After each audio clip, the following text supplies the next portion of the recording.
Good morning students. तो पिछली class में हमने सीखा था कार्टेशियन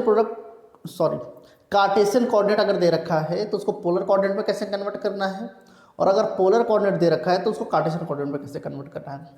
आज हम सीखेंगे कि अगर दो कार्टेशियन कोऑर्डिनेट दे रखा है तो उसके बीच का डिस्टेंस कैसे निकालते हैं, वो तो बहुत सिंपल होता है। और अगर पोलर कोऑर्डिनेट दे रखा है तो उनके बीच का हम डिस्टेंस कैसे निकालते हैं, इसके बारे में हमें पढ़ना है। देखिए,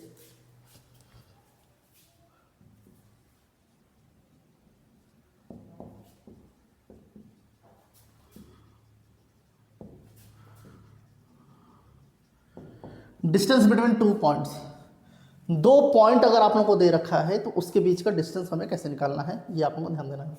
मान लीजिए कि अगर कोई एक पॉइंट है ए जिसके कोऑर्डिनेट है x1 y1, एक कोऑर्डिनेट है आपका b जिसका कोऑर्डिनेट है x2 y2। ये दो पॉइंट आपको दे रखा है, एक पॉइंट ए दे रखा है जिसका कोऑर्डिनेट है x1 y1, b दे रखा है x2 y2। ठीक है, अब इनके अगर बीच का डिस्टेंस निकालना है ab, अगर ए बी निकालना है तो हम ए बी कैसे निकालते हैं। देखिए, ये तो क्लास 10th में ही हम पढ़ लेते हैं, under root x2 minus x one the whole square plus y2 minus y1 the whole square. लेकिन वो आया कहाँ से, उसको समझना है। देखिए, अगर हम एक क्वाड्रेंट ड्रॉ कर लेते हैं, अगर हमने एक क्वाड्रेंट ड्रॉ कर लिया, मान लेते हैं कि दोनों क्या है, दोनों पॉजिटिव है, दोनों किसी एक लाइन पर लाई करते हैं। मान लेते हैं कि ये जो x1 y1 और x2 y2 है ये किसी एक पॉइंट पर लाई कर रहे हैं। ये कोई लाइन है, यहाँ पर x1 y1 और एक पॉइंट हमने मान लिया x2 y2। ये हो गया A और ये हो गया B आपका, ये हमने मान लिया। अब ये डिस्टेंस जो है ए बी, ये हम कैसे निकालेंगे, ये आप लोगों को ध्यान से देखना है। अगर हम यहाँ से एक परपेंडिकुलर लाइन ए से ड्रॉ करते हैं एक्स एक्सिस पर, और बी से भी एक परपेंडिकुलर लाइन ड्रॉ करते हैं एक्स एक्सिस पर, इसको मान लेते हैं पी, इसको मान लेते हैं क्यू, और यहाँ से एक और परपेंडिकुलर लाइन हमें ड्रॉ करना है किस पे, बी क्यू पे। एक परपेंडिकुलर लाइन हम ऐसे ड्रॉ कर लेते हैं, ये परपेंडिकुलर लाइन है, इसको R मान लेते हैं। ठीक है, अब क्या है, P, Q और R के जो कोऑर्डिनेट्स है वो आपको ध्यान देना है, वो हमें लिखना है यहाँ पर। देखिए, अगर ये x1 है, इसका मतलब ये जो डिस्टेंस होगा ये क्या होगा, x1 होगा। यहाँ से यहाँ तक का ये ओरिजिन है, तो O से P तक का जो डिस्टेंस होगा x1 होगा। ठीक है, और ये क्या है, ये पॉइंट, ये क्या है, x2 है, इसको नीचे लिख लेते हैं यहाँ पर x1 x2। ठीक है, या ये डिस्टेंस जो है वो है x1 और ये जो डिस्टेंस है ये कितना है, x2। तो अगर ये x2 है और ये x1 है तो ये डिस्टेंस कितना हो जाएगा, ये डिस्टेंस हो जाएगा x2 माइनस x1, ये हो जाएगा कैसे, ये पूरा का पूरा माइनस ये, तो ये वाला डिस्टेंस हमारा निकल कर आ जाएगा, ये कितना हो जाएगा x2 माइनस x1। तो अगर ये x2 माइनस x1 है तो AR जो होगा ये भी क्या हो जाएगा, x2 माइनस x1 हो जाएगा। ठीक है, ये तो पता चल गया। अब ये जो डिस्टेंस है, ये जो डिस्टेंस है ये कितना है, y1 है, ये कितना है, y1 है, और अगर ये y1 है तो ये वाला पार्ट भी कितना हो जाएगा, y1 हो जाएगा। और ये जो पूरा का पूरा है, ये जो पूरा का पूरा BQ, ये कितना हो जाएगा, y2 हो जाएगा, ये पूरा का पूरा y2 है। तो ये जो BR जो डिस्टेंस है ये कितना हो जाएगा, पूरा का पूरा y2 माइनस y1। इस पूरे में से अगर इसको हटा देंगे तो यही तो बचेगा। तो ये जो डिस्टेंस है BR ये कितना हो जाएगा, y2 माइनस y1। यहाँ लिख देते हैं y2 माइनस y1, ये लिख देते हैं। ठीक है, अब ये जो हमारा ट्रायंगल है, राइट एंगल ट्रायंगल है ARB, राइट एंगल ट्रायंगल है, तो यहाँ पर हम पाइथागोरस थ्योरम यूज कर सकते हैं। यहाँ लिख देते हैं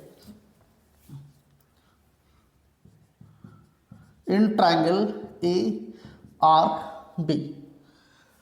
अब इसमें 90 डिग्री अगर ये है तो हाइपोटेनस तो यही होगा, तो ये हो जाएगा AB square is equal to under root A R square plus B R square, यही तो होगा। सॉरी, यहाँ पर अगर स्क्वायर यूज़ किया तो यहाँ अंडर रूट यूज़ नहीं करेंगे, यहाँ पर हमने अभी स्क्वायर यूज़ किया, जब यहाँ से स्क्वायर हटाएंगे तो यहाँ पर अंडर रूट आ जाएगा। अभी ये पाइथागोरस थ्योरम है हमारा, ठीक है। तो अगर यहाँ से हम देखें A B square is equal to A R कितना है हमारा x2 minus x one square है तो स्क्वायर लगा दिया, बी आर कितना है वहाँ से y2 माइनस y1 ये है। अब यहाँ से हमें ए बी निकालना था, तो ए बी जो हो जाएगा वो हो जाएगा under root x2 minus x1 the whole square plus y2 minus y1 the whole square, ये हो जाएगा। और जब भी हम स्क्वायर रूट लेते हैं तो यहाँ पर हमें प्लस माइनस साइन लेना होता है, यहाँ पर प्लस माइनस साइन आएगा। लेकिन हमें पता है कि जो ए बी है, ए बी डिस्टेंस है, डिस्टेंस कभी भी नेगेटिव नहीं हो सकता है, डिस्टेंस हमेशा पॉजिटिव होता है, इसलिए हम यहाँ पर प्लस माइनस नहीं लेंगे, ये हमेशा क्या होगा पॉजिटिव होगा। तो ये जो ए बी निकल कर आया है ये क्या है आपका डिस्टेंस। अगर कोई दो पॉइंट आपको दे रखा है A B x1 y1 x2 y2, तो इस तरीके से हम निकालते हैं। जो भी पॉइंट ए का कोऑर्डिनेट होगा उसको x1 y1 मान सकते हैं, बी का जो कोऑर्डिनेट है x2 y2 मान सकते हैं, और ये फॉर्मूला यूज़ करेंगे, उनके बीच का डिस्टेंस निकल जाएगा। ऐसा कोई जरूरी नहीं कि इसको x1 y1 माने, इसको हम x2 y2 मान सकते हैं, इसको x1 y1 मान सकते हैं, आंसर सेम आना है। तो आप किसी को भी x1 y1 किसी को भी x2 y2 मान सकते हैं, उससे आपका डिस्टेंस निकल कर आ जाएगा। अब क्या करते हैं, इस पर कुछ एक क्वेश्चन कर लेते हैं।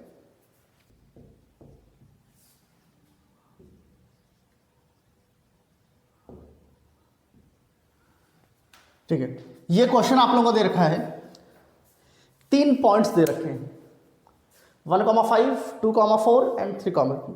ये कार्टेशियन कोऑर्डिनेट आपको दे रखे हैं, 3 कार्टेशियन कोऑर्डिनेट, और आपसे बोला है prove that these points are collinear.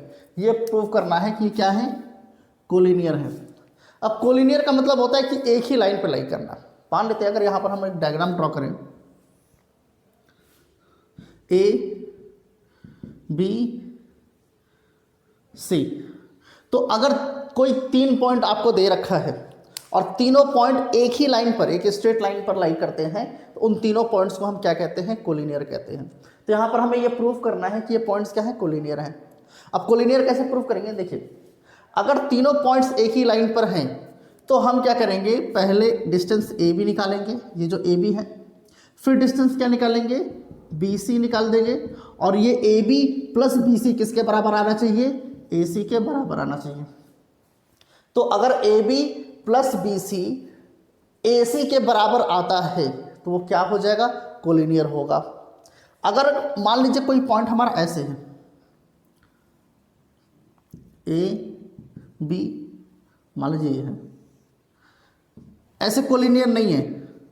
अब इस कंडीशन में क्या होगा, अगर हम ए बी ये डिस्टेंस प्लस बी सी ये कभी भी ए सी के बराबर नहीं आ सकता, ये ए सी के बराबर कभी भी नहीं आएगा।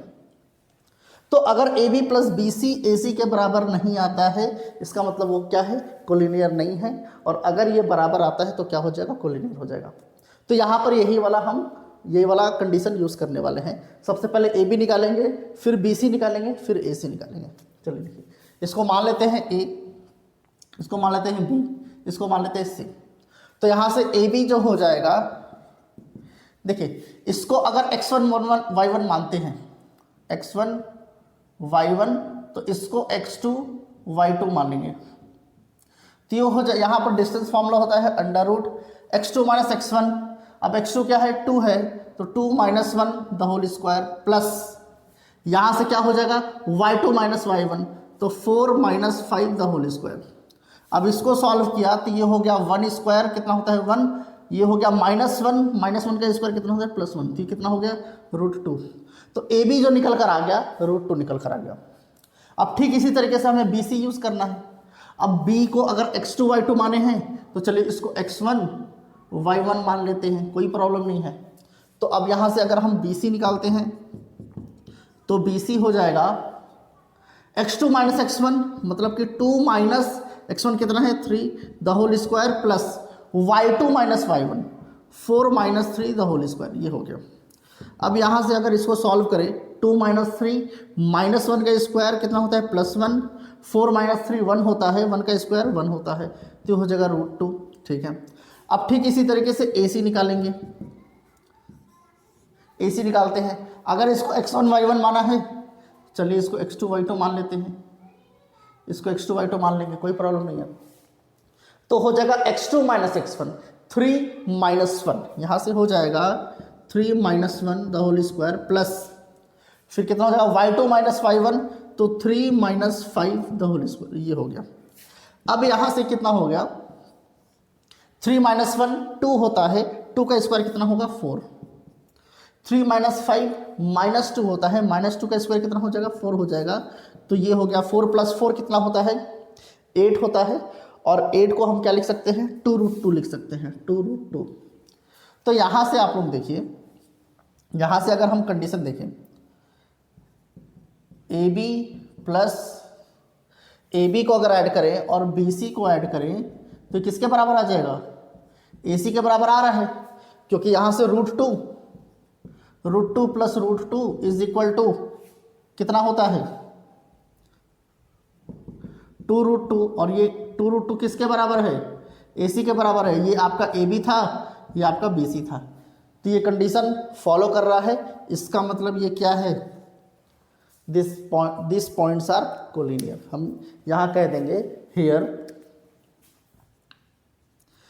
AB + BC = AC।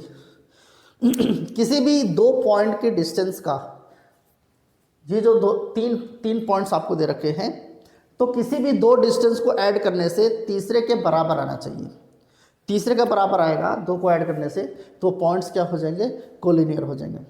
तो जब भी कोलिनियर का क्वेश्चन आएगा तो आप लोगों को इसी तरीके से करना है आप लोगों को प्रूफ। ठीक है,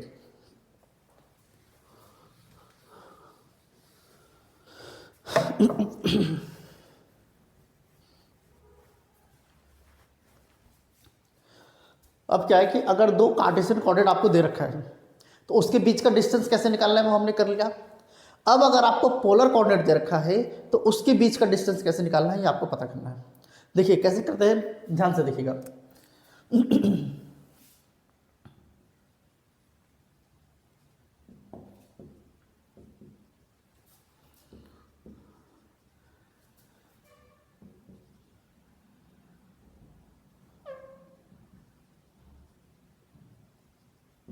डिस्टेंस बिटवीन पोलर कोऑर्डिनेट्स, अगर मान लीजिए दो पोलर कोऑर्डिनेट्स दे रखे हैं, ध्यान से देखिए कैसे करना है।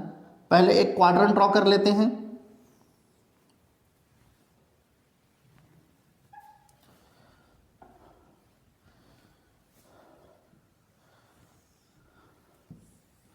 एक क्वाड्रेंट हमने ड्रॉ कर लिया।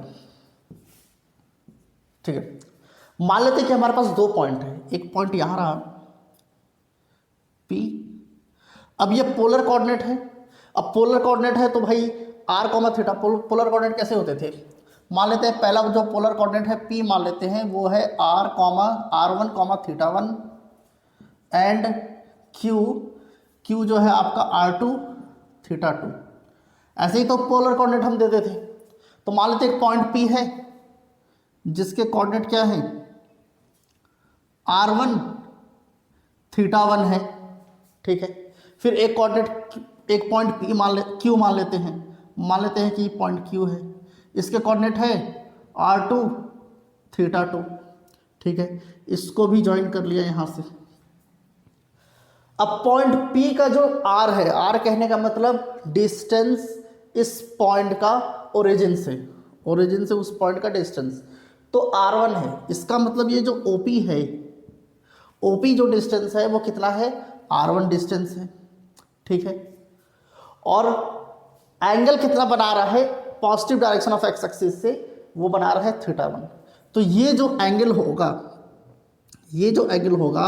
कितना होगा θ1। ठीक है, अब Q की बात करें तो Q का डिस्टेंस ओरिजिन से कितना है r2 है, यहां लिख लेते हैं r2 है।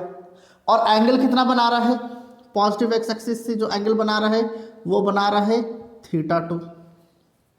ठीक है, अब इस पॉइंट को, अगर इन दोनों पॉइंट्स को हम ज्वाइन कर देते हैं तो ये जो एंगल होगा, इन दोनों के लाइन के बीच का जो एंगल होगा, ध्यान से देखिए, ये पूरा का पूरा θ1 है और ये θ2 है, तो ये एंगल पता करना है। तो ये एंगल क्या हो जाएगा, θ1 माइनस θ2, ये एंगल हो जाएगा। तो यहाँ लिख देते हैं θ1 माइनस θ2, ये हो गया। अब हमारे पास एक ट्रायंगल है OPQ। OPQ हमारे पास क्या है, एक ट्रायंगल है। तो इस ट्रायंगल में हम क्या करेंगे, कोसाइन रूल यूज करने वाले हम इस ट्रायंगल में। अब कोसाइन रूल क्या होता है, ध्यान से देखिए। कोसाइन रूल एक ट्रायंगल होता है, वैसे हमने ट्रिग्नोमेट्री में पढ़ रखा है साइन रूल और कोसाइन रूल क्या होता है। डायरेक्ट हम कोसाइन रूल का फॉर्मूला यहाँ पर यूज करेंगे।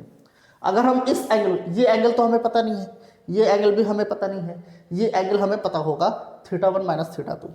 तो यहाँ से अगर हम लेते हैं cos θ1 माइनस θ2, तो ये जो होगा ये होता है OP square plus OQ square,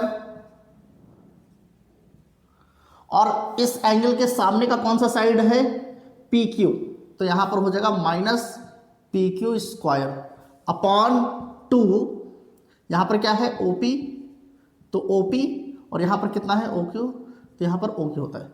ये होता है आपका कोसाइन रूल। ठीक है, अब इनके वैल्यूज प्लॉट कर देते हैं। यहां से हो जाएगा cos θ1 minus θ2 is equal to OP कितना है, R1 है, ये हो जाएगा R1 स्क्वायर प्लस ये हो जाएगा R2 स्क्वायर माइनस PQ तो हमें पता ही नहीं है, इसको वैसे ही रखिए PQ स्क्वायर अपॉन यहाँ से हो जाएगा 2 R1 R2, ये हो जाएगा आपके पास। ठीक है, अब हमें क्या निकालना था, PQ स्क्वायर निकालना था। तो बाकी सबको इधर क्रॉस मल्टीप्लाई करेंगे, सबको इधर लेकर आएंगे, एक साइड में PQ स्क्वायर होना चाहिए।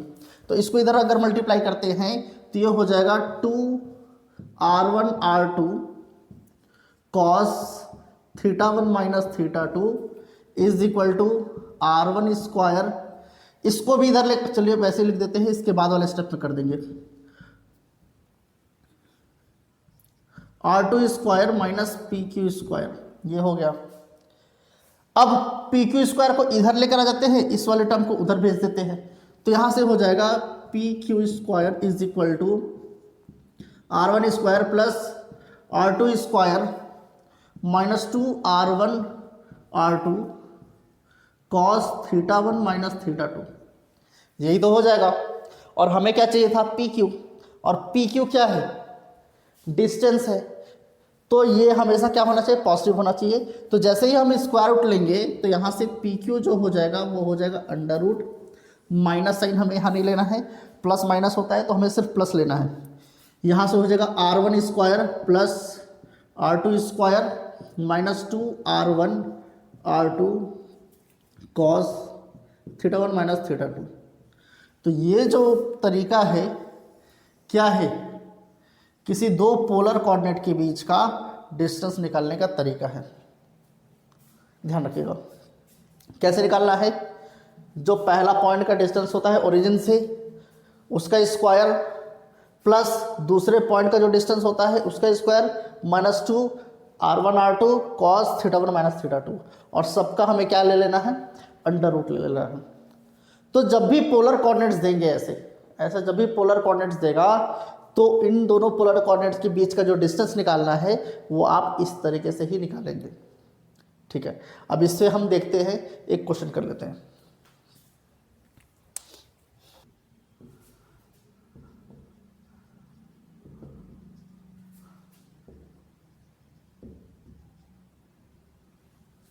देखिए ये आप लोगों को प्रूव करना है, ये क्वेश्चन दे रखा है कि prove that this and this are the vertices of equilateral triangle. ये क्या है, इक्विलेटरल ट्राइंगल है। तो हमें 3 पॉइंट्स दे रखा है, ये 3 पॉइंट्स बोला है कि इनको प्रूव करना है कि ये इक्विलेटरल ट्राइंगल के कोऑर्डिनेट्स हैं। तो हमें पता है कि अगर इक्विलेटरल ट्राइंगल है तो क्या होना चाहिए, जो तीनों साइड्स के जो डिस्टेंस हैं वो क्या होना चाहिए, बराबर होना चाहिए। और हमें एक चीज़ और पता है कि ये पोलर कोऑर्डिनेट दे रखा है, ये देखिए π/2 दे रखा है रेडियन फॉर्म में, यहाँ पर भी π/6 दे रखा है। तो ये क्या है, रेडियन फॉर्म में दे रखा है, और ये क्या है, पोलर कोऑर्डिनेट्स है। तो यहाँ पर पोलर कोऑर्डिनेट्स वाला फॉर्मूला हमें यूज करना पड़ेगा डिस्टेंस निकालने के लिए। तो इसको अगर हम a मान लेते हैं, इसको अगर हम b मान लेते हैं, इसको c मान लेते हैं, तो हमें पता है कि डिस्टेंस हम कैसे निकालते थे। ध्यान से देखिए, अगर हमें डिस्टेंस निकालना होता था,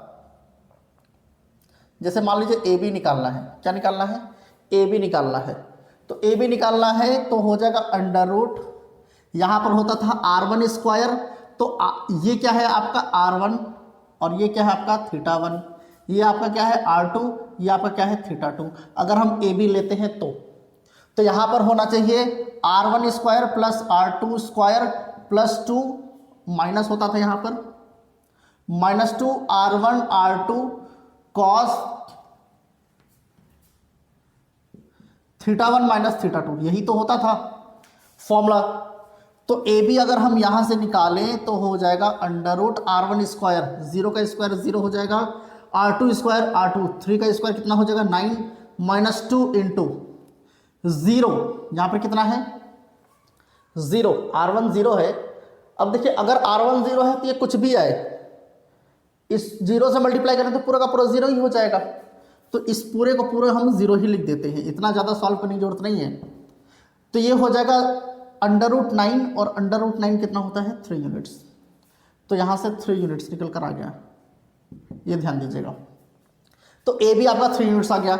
वैसे ही अगर हम BC निकालते हैं, BC निकालते हैं तो चलिए ये अगर R2 हमने ले लिया है, चलिए इसको R1 ले लेते हैं, इसको θ1 ले लेते हैं, इसको R2 ले लेते हैं, इसको θ2 ले लेते हैं, ठीक है। तो यहाँ पर क्या होता है r1 स्क्वायर मतलब 3 का स्क्वायर 9 प्लस यहाँ पर क्या है r2 स्क्वायर तो 3 का स्क्वायर 9 -2 इंटू r1 r2, तो ये हो जाएगा 3 इंटू 3, ये हो गया। और फिर यहाँ पर क्या होता था कॉस, तो यहाँ लिख देंगे कॉस θ1 माइनस θ2, तो θ1 कितना है π/2 है, तो यहाँ हम लिख देंगे π/2 माइनस θ2 कितना है π/6, तो हम यहाँ π/6 लिख देंगे, ये हो गया, ठीक है। अब यहाँ से हम इसको सॉल्व करते हैं, देखते हैं क्या आएगा। तो 9 + 9 कितना होता है 18 माइनस 3 3 9 9 2 18, तो -18। अब इसको हम देखेंगे कि इसको कैसे सॉल्व करना है। तो इसको सॉल्व करने के 3 स्टेप होते हैं। पहले हमें देखना है यहाँ पर पाई है π/2 है, तो π/2 है तो ट्रिग्नोमेट्रिक फंक्शंस चेंज होंगे, कॉस किस में कन्वर्ट हो जाता है साइन में कन्वर्ट हो जाता है, तो हम यहाँ लिख देंगे साइन, ठीक है।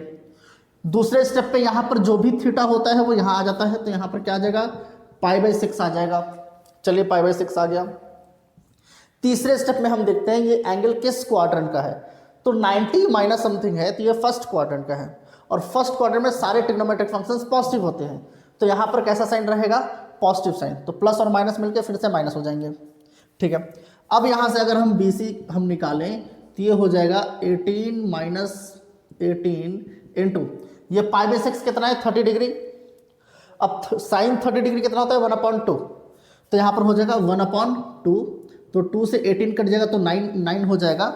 यहाँ से अगर इसको हम सॉल्व करते हैं तो 18 माइनस 9 कितना हो जाएगा अंडर रूट 9, और ये कितना निकल कर आ गया 3 यूनिट्स, 3 यूनिट्स निकल कर आ गया। तो AB जो निकल कर आया 3 यूनिट्स, BC जो निकल कर आया वो कितना आया 3 यूनिट्स। अब हम क्या करेंगे, हम निकाल देंगे AC। अब हम AC निकाल देंगे, तो अगर AC निकालते हैं तो इसमें भी सेम वही फॉर्मूला यूज़ करना है। अगर ये r1 θ1 है तो ये कितना हो जाएगा r2 θ2 हो जाएगा, ठीक है। तो यहाँ होता है r1 स्क्वायर मतलब 0 का स्क्वायर, उसको लिखने की जरूरत नहीं है, प्लस r2 स्क्वायर तो 3 का स्क्वायर -2 इंटू अब r1 r2, तो ये तो 0 इंटू समथिंग कुछ भी हो जाए, तो ये पूरा का पूरा तो 0 ही होना है। यहाँ से AC जो हो गया वो कितना हो गया 3 स्क्वायर, और यहाँ से कितना हो गया 3 यूनिट्स। तो यहाँ से हम लिख देंगे AB is equal to BC is equal to AC, hence it is equilateral triangle. अब सीधी सी बात है, अगर इक्विलेटरल ट्राइंगल दे रखा है तो हम कैसे प्रूव करते हैं इक्विलेटरल ट्राइंगल है, तीनों साइड्स बराबर होने चाहिए या तो तीनों एंगल्स बराबर होने चाहिए। अभी हमने डिस्टेंस फॉर्मूला यूज हमने पढ़ा है कि दो पोलर कोऑर्डिनेट्स के बीच का डिस्टेंस कैसे निकालते हैं, तो हमने उसको यूज़ कर लिया यहाँ पर।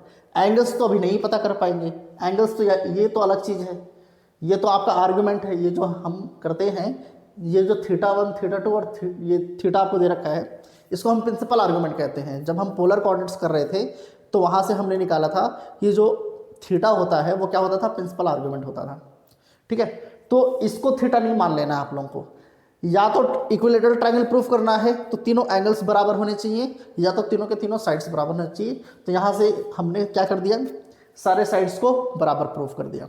ठीक है, तो ये क्या हो जाएगा, इक्विलेटरल ट्रायंगल हो जाएगा। अब क्या है, आज के लिए हम इतना ही करेंगे। इसके ऊपर जितने भी क्वेश्चंस हैं आप लोग ट्राई कर सकते हैं, एक्स्ट्रा क्वेश्चंस कहीं से भी उठाइए, उसको सॉल्व कीजिए। बाकी हम नेक्स्ट क्लास में करेंगे।